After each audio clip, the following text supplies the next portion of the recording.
होली की आत्मा।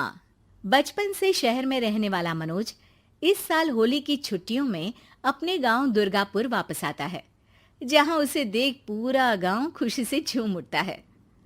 जब गया था तब इतना सा था और अब देखो कितना बड़ा हो गया है। हाँ सरपंच जी, जब मैं गया था तब आप भी बहुत जवान थे और अब देखो कितने बूढ़े हो गए हैं आप। चलो चलो बढ़िया है। बच्चा घर वापस आ गया। इसी खुशी में आज रात पार्टी होगी। क्या बात है, गांव में भी पार्टियां होने लगी। वैसे अगर पार्टी की बात है तो आज क्यों सीधा होली पार्टी करते हैं। होली पार्टी की बात सुन चहल पहल में अचानक सन्नाटा छा जाता है, जिसे देख मनोज को कुछ अजीब लगता है, लेकिन तभी सरपंच बात पलट देता है। अब बहुत देर हो गई, चलो सब अपने घर चलो, पार्टी के बारे में कल सोचेंगे। मनोज भी मम्मी पापा के साथ घर आ जाता है, पर होली पार्टी और उस पर पूरे गांव की खामोशी वाली बात अभी तक उसके जहन से निकलती नहीं। पापा, होली पार्टी की बात पर सब चुप क्यों हो गए थे? अरे होगी उनकी कोई अपनी बात। मुझे गांव की पंचायती थोड़ी पता है। थक गया हूँ, चलो सो जाते हैं, कल बात करते हैं। पापा की बात मानते हुए मनोज भी सोने चला जाता है। आज तो छुपा लिया, लेकिन हफ्ते बाद जब होली का दिन आएगा तब इसे कैसे रोकोगे?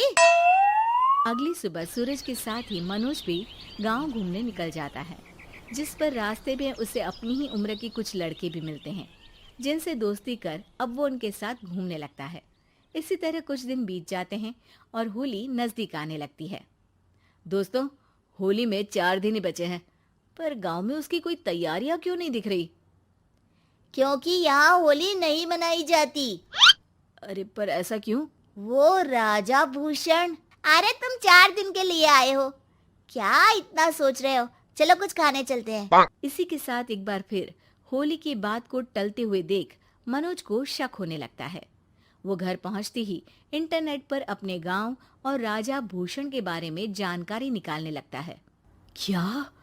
मुझे आज तक ये नहीं पता था। ऐसा कैसे? किसी ने मुझे कुछ बताया क्यों नहीं?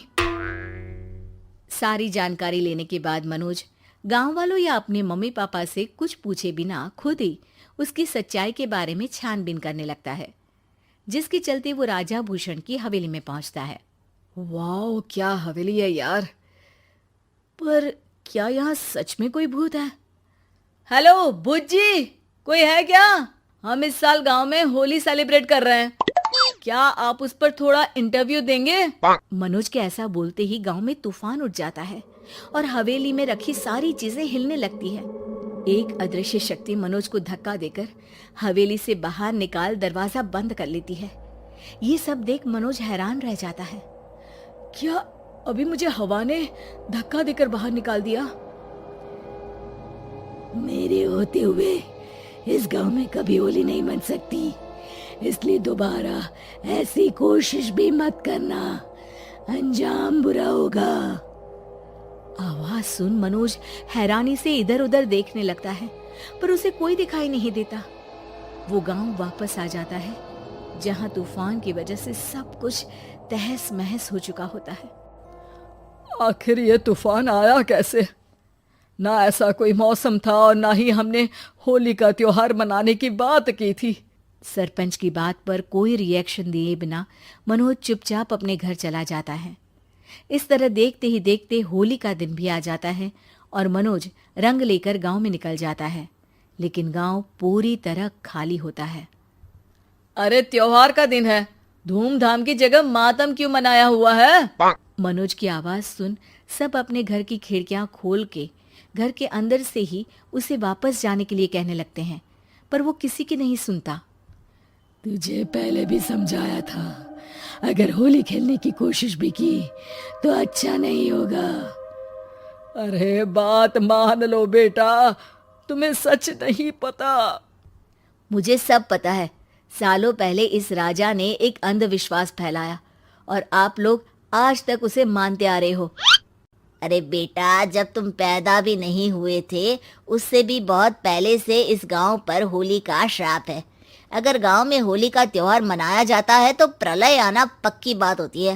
राजा भूषण इस सब में नहीं मानते थे और त्योहार मनाने लगे, जिसके चलते होली वाले ही दिन पहले उनके बेटे की और फिर उनकी मृत्यु हो गई। तभी से गांव की रक्षा के लिए उनकी आत्मा उस हवेली में रह रही है। सबकी बातें सुन मनोज उलझन में पड़ जाता है। सोचना भी मत मनोज, अगर तुमने इस परंपरा को तोड़ने की कोशिश भी की तो उसका परिणाम इस गांव और गांव के लोगों के लिए अच्छा नहीं होगा। मुझे भी यकीन नहीं हो रहा कि आप लोग एक बेतुकी बात को मानकर सालों से रंगों के त्योहार को मातम की तरह मनाते आ रहे हो। मनोज किसी की कोई बात ना मानते हुए पूरे गांव में रंग बिखेर देता है, जिसके तुरंत बाद वहां तूफान के साथ बिजलियां गरजने लगती है। अचानक मौसम में ऐसा बदलाव देख जहां मनोज कंफ्यूजन में आ जाता है, वहीं गांव वाले डर से सहम जाते हैं।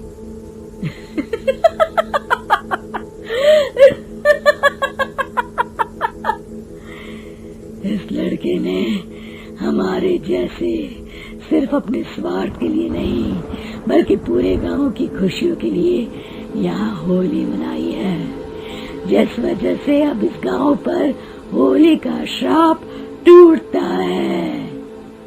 ऐसा बोलकर राजा का भूत वहां से गायब हो जाता है, जिसके बाद गांव के लोग धूमधाम से होली मनाते हैं। खुशियों के रंग गांव में बिखरे ही होते हैं कि अगली सुबह अचानक मनोज कहीं गायब हो जाता है और एक बार फिर गांव में होली का नया राज शुरू हो जाता है।